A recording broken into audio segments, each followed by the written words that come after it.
안녕하세요. 이번 시간에는 지난 시간에 이어 본격적으로 프로세싱에 대해서 배워보도록 하겠습니다. 지난 시간에 프로세싱이 일반인과 예술가들이 컴퓨터를 이용해 재미난 예술작품을 만들 수 있도록 쉽게 짜져 있는 프로그램이라고 설명드렸는데요.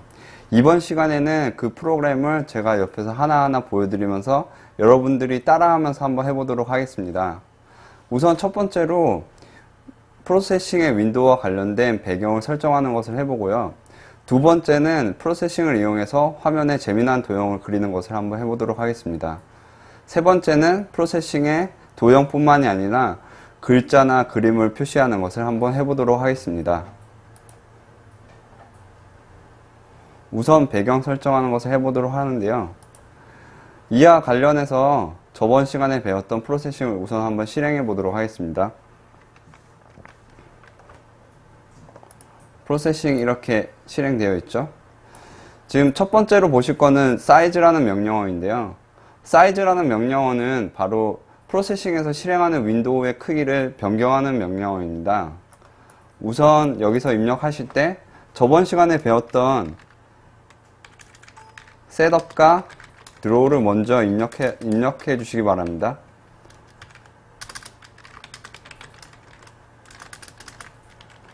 그런 다음에 사이즈 400으로 했는데 지금 같은 경우에는 윈도우의 크기를 넓이 400, 높이 400으로 설정했습니다. 만약에 저희가 넓이 600, 300으로 설정하고 싶다고 하면은 다음과 같이 설정해 주시면 됩니다. 즉, 첫 번째가 넓이이고 두 번째가 높이 값을 지칭하는 값입니다.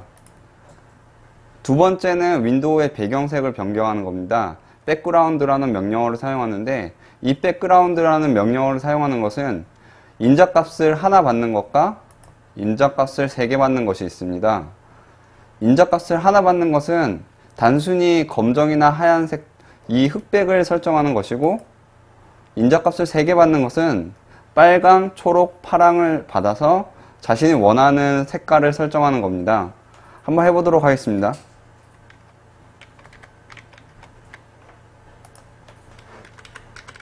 창 크기는 다시 400으로 맞추고요. 우선 흑백으로만 한번 설정해 보도록 하겠습니다. 백그라운드 인자를 하나를 설정하는 것은 흑백이라고 설명드렸는데 0이 검정색이고 만약에 제가 가장 하얀색을 원한다면 255를 설정하면 됩니다. 만약에 그 중간에 있는 회색의 어떤 색깔을 원하신다면 그 사이에 있는 값을 설정해 주시면 이와 같이 회색으로 배경색이 설정이 되고요. 그 다음에 인자값을 3개를 줘가지고 자기가 원하는 색을 설정한다고 했었을 때 우선은 제가 이제 빨간색으로 설정해 보도록 할게요. 인자값을 3개를 받는데 빨강, 초록, 파랑인데 빨강을 255 최고값, 그 다음에 0, 0 이렇게 설정해 주시면은 이렇게 배경색이 빨간색이 되는 것을 보실 수가 있죠. 다음으로는 이제 배경 설정하는 것을 넘어가서 이 배경 위에다가 도형을 그리는 것을 한번 해보도록 하겠습니다. 우선 도형의 가장 기본적인 점을 그리는 것을 한번 해보도록 하겠습니다. 점은 포인트라는 명령어를 이용해서 그립니다. 이 포인트라는 명령어를 이용해서 그릴 때 인자값을 2개를 받는데 여러분들이 수학 시간에 배웠던 것과 같이 X좌표, Y좌표를 받아서 그립니다. 화면에 보시면은 이렇게 X좌표, Y좌표로 보실 수가 있는데 이렇게 원하는 X좌표와 Y좌표를 입력을 해주시면은 그 해당되는 곳에 점이 찍히게 됩니다. 프로세싱 같은 경우에는 이 좌표의 기준점이 바로 이제 좌측 상단의 이 부분이 0,0이 됩니다. 따라서 이쪽 점을 기준으로 오른쪽으로 갈수록 X값이 커지고 아래로 내려갈수록 Y값이 커집니다. 한번 직접 그려보도록 하겠습니다.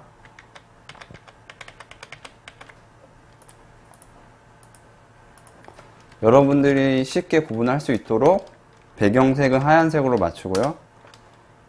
그 다음에 포인트 가운데다 그리도록 하겠습니다.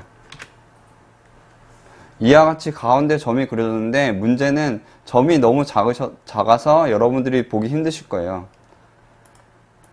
점이 이렇게 작은 경우에 이제 점의 크기를 늘려주기를 원하실 텐데 바로 스트로크 웨이트 명령어가 점의 크기를 늘려주는 명령어입니다.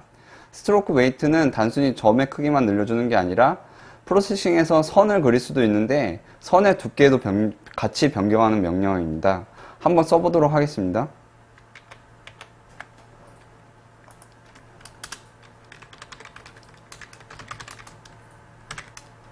스트로크 웨이트 한 다음에 들어가는 인자값이 하나인데 이 인자값은 바로 픽셀 값입니다. 그래서 제가 30픽셀이라고 딱 설정을 해 놓으면은 점의 두께가 30픽셀이 되는 겁니다. 실행을 해주시면은 이렇게 점의 두께가 굵어진 것을 볼 수가 있죠. 다음으로는 윈도우의 배경색을 변경했던 것과 같이 점의 배경색을 변경할 수가 있습니다. 바로 스트로크라는 명령어를 사용하는데요. 아까 사용했던 백그라운드 명령어랑 비슷하게 흑백을 사용하는 경우, 그리고 빨강, 초록, 파랑 3개의 인자를 받는 경우 이 두 가지가 있습니다. 좀 더 다른 점이 있다면은 이와 같이 뒷부분에 투명도라는 것이 있는 것을 볼 수가 있을 거예요. 이 투명도는 이 색깔의 이제 투명한 여부를 선택하는 건데 0에 가까울수록 투명해지는 거고 255에 가까워질수록 불투명해지는 것입니다. 한번 설정해 보도록 하겠습니다. 일단 흑백 말고 점의 색깔을 초록색으로 한번 바꿔보겠습니다.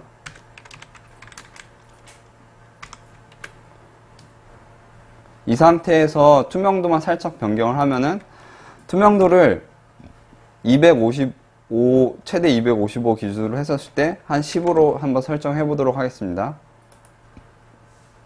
하면 희미하게 보이시는 게 지금 너무 투명해서 그런데 지금 다시 설정해 보도록 하겠습니다. 한 100으로 설정을 해 볼게요. 이렇게 색깔이 투명해져 가지고 뒤에 있는 배경색과 혼합돼서 보이는 것을 볼 수가 있죠.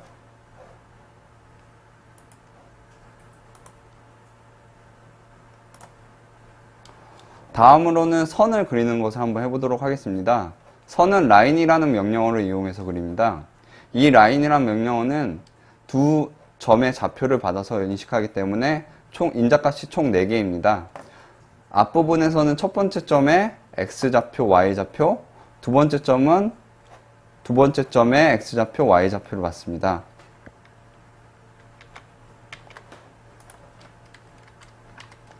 일단 기존에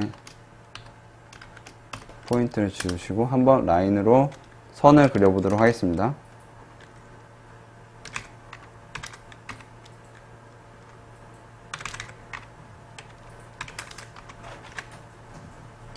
이렇게 그리면은 보시는 것과 같이 아까 스트로크 웨이트 적용했던 게 선에서도 적용이 되고 마찬가지로 스트로크라는 명령어도 선에 적용이 되기 때문에 이 선 색깔이 투명한 초록색이 되어 있는 것을 볼 수가 있죠.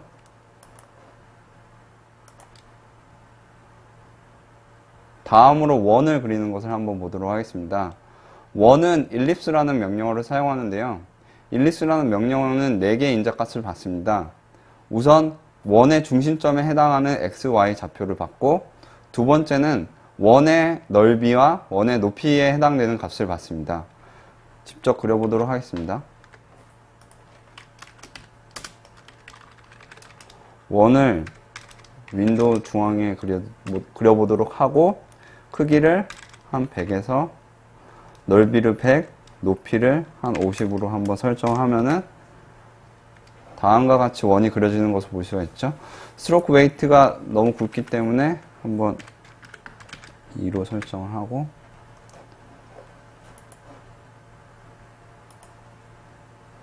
이제 다음으로는 원의 내부에 있는 면의 색깔을 바꾸는 것을 해보도록 하겠습니다.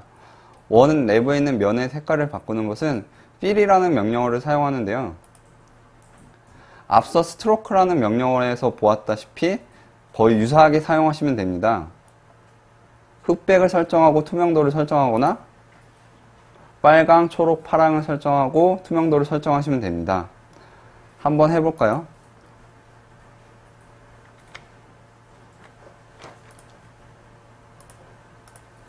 여기서는 원의 면 색깔을 한번 투명한 파랑으로 설정해 보도록 하겠습니다.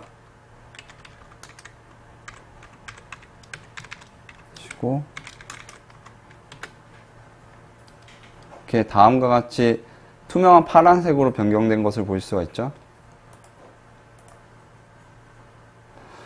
만약에 도형을 그릴 때 면의 색깔을 칠하지 않고 단순히 테두리에 있는 선만 그리고 싶으실 때가 있으실 거예요. 이 같은 경우에는 no fill이라는 명령어를 사용합니다. 한번 실행해서 비교를 해보시면은 fill이라는 명령어 말고 no fill이라고 입력을 해주시면은 실제로는 이렇게 안에 하얀색이 있지만은 원래는 이제 가운데 면이 뻥 뚫려서 뒤에 있는 색깔이 보이신다고 생각하시면 됩니다. 좀 더 구분하기 쉽게 하기 위해서 배경 색깔을 하얀색이 아닌 다른 색깔로 한번 변경해 보도록 할게요.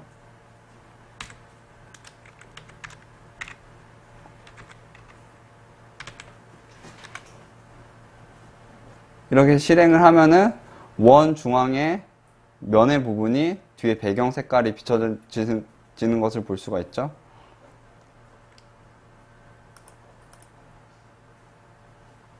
다음으로는 테두리만 그리는 것이 아니라 오히려 그 반대로 면만 그리고 테두리를 안 그리고 싶으실 때가 있으실 거예요. 이 같은 경우에는 no stroke라는 명령어를 사용합니다. no fill 대신에 no stroke라고 입력을 해주시고 그림을 그려주시면은 테두리가 안 그려지고 하얀색 원이 그려진 것을 볼 수가 있을 거예요. 여기서 주의하실 점은 no stroke 같은 경우에는 점이나 선에도 영향을 주기 때문에 이 명령어를 사용한 다음에는 점이나 선이 그려지지 않는다는 것을 주의해 주시기 바랍니다. 다음으로는 네모를 사각형을 그리는 것을 한번 해보도록 하겠습니다. 사각형도 앞서 선을 그리는 것과 유사하게 그릴 수가 있는데요. 첫 번째 점에 해당되는 X좌표, Y좌표를 받고 두 번째 점에 해당되는 X좌표, Y좌표를 받습니다. 한번 그려보도록 하겠습니다. 렉트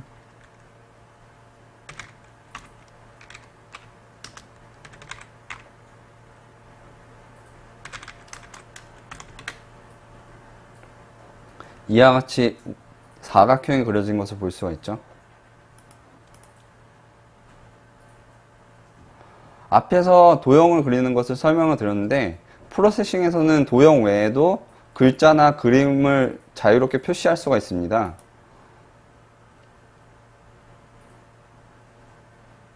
우선 화면에 원하는 글자를 찍는 것을 한번 해보도록 하겠습니다.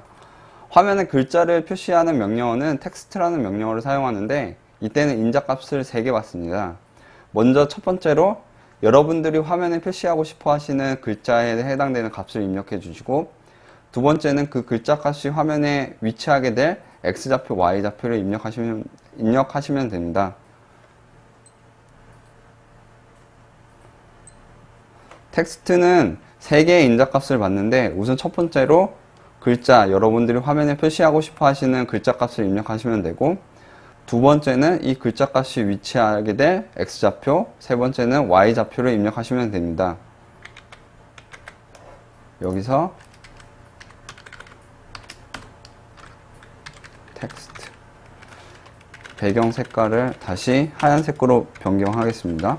텍스트 여기서 그냥 헬로라고 입력을 하겠습니다.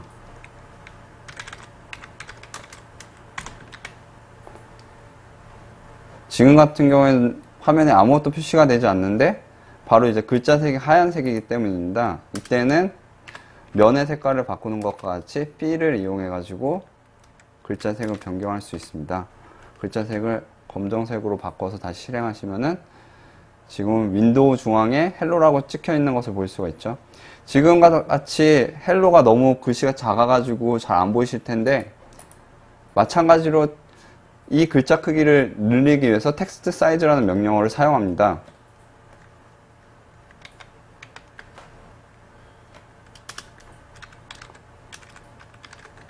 텍스트 사이즈라는 명령어는 앞에서 스트로크 웨이트 명령어와 비슷하게 사용하시면 됩니다. 텍스트 사이즈라고 입력하시고 원하시는 글자 크기에 해당되는 픽셀 값을 입력을 하시면은 이렇게 글자 크기가 변경된 것을 볼 수가 있습니다. 다음으로는 여러분들이 단순히 지금 프로세싱 제가 이제 어떤 폰트를 설정하지 않고 단순히 텍스트를 입력을 했는데 여러분들이 다른 글씨체로 변경을 해가지고 표시를 하고 싶어 하실 거예요.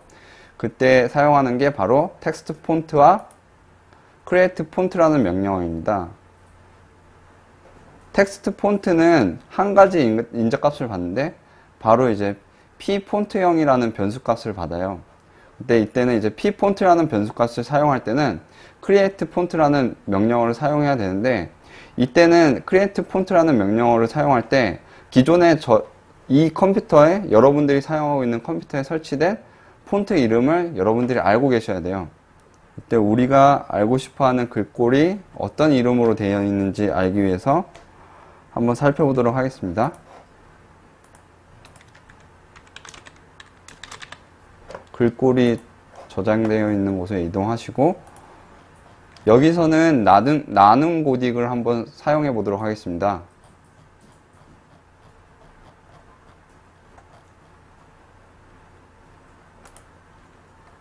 여기 나눔 고딕이 보이는데 이때 복사하시고 윈도우의 특정 부분에다가 복사를 해주시면은 붙여넣기 해주시면은 이렇게 그 폰트 파일명에 영어로 이렇게 적혀 있는 것을 보실 수가 있을 거예요. 여기서 나눔 고딕이라고 적혀 있는데 이것을 다시 복사를 하셔가지고 프로세싱에 적용해서 나눔 고딕으로 한번 글씨를 써보도록 하겠습니다. 우선 p폰트라는 변수를 쓰기 위해서는 p폰트라는 변수를 선언해 줘야 합니다. p폰트하고 폰트라고 선언을 해 주신 다음에 create 폰트, 그 다음에 앞서 우리가 알았던 나눔 고딕의 이름을 적어 주시고 그 다음에 크기라고 지정되어 있는 것이 있는데 이 글꼴의 기본 크기라고 아시면 됩니다. 그래서 우리가 설정하는 이 글꼴의 기본 크기가 한 32픽셀이라고 가정한 다음에 다시 앞서 봤던 텍스트 폰트처럼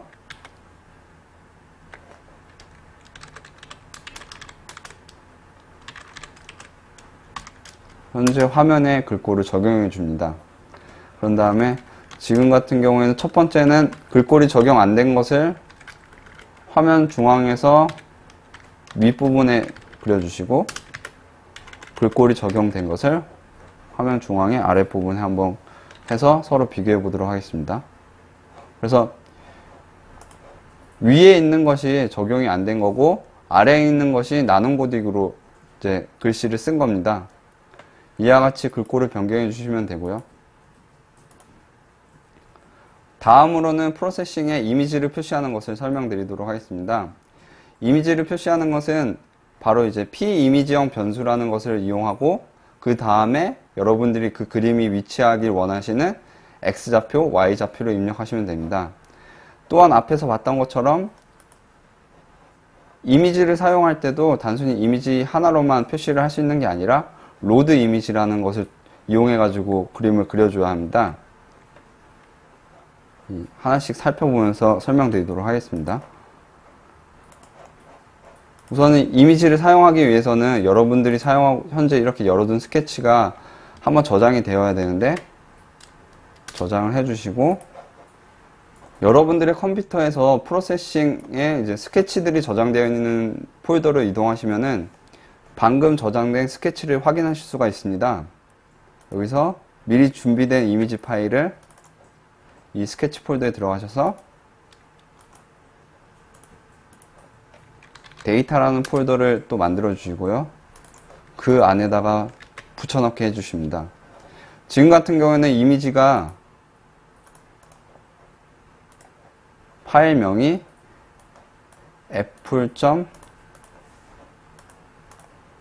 apple.jpg로 되어 있습니다. 이것을 한번 화면에 그려보도록 하겠습니다.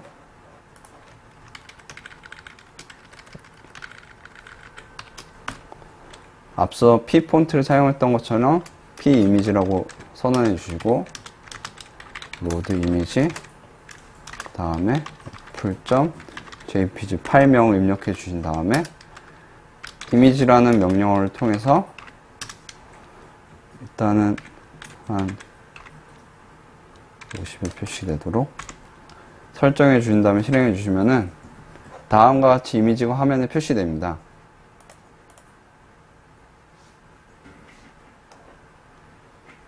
이 이미지라는 명령어는 뒤에 인자값을 2개를 추가를 할 수가 있는데요. 이 두 개를 추가하는 경우에는 이미지의 넓이값과 높이값을 설정할 수가 있습니다. 지금 같은 경우에는 단순히 이미지의 딱 원본 사이즈대로 이제 그림이 그려졌는데 200에서 100으로 옆으로 쭉 늘어지도록 한번 그려보도록 하겠습니다. 그러면은 화면에 이와 같이 표시되는 것을 볼 수가 있습니다.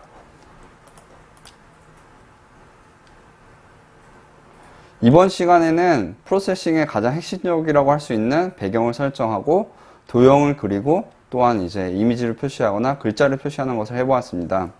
이와 관련돼서 좀 더 자세히 알고 싶으신 분들은 프로세싱의 레퍼런스라는 페이지로 이동하셔서 한번 보시면은 좀 더 자세한 정보를 아실 수가 있습니다.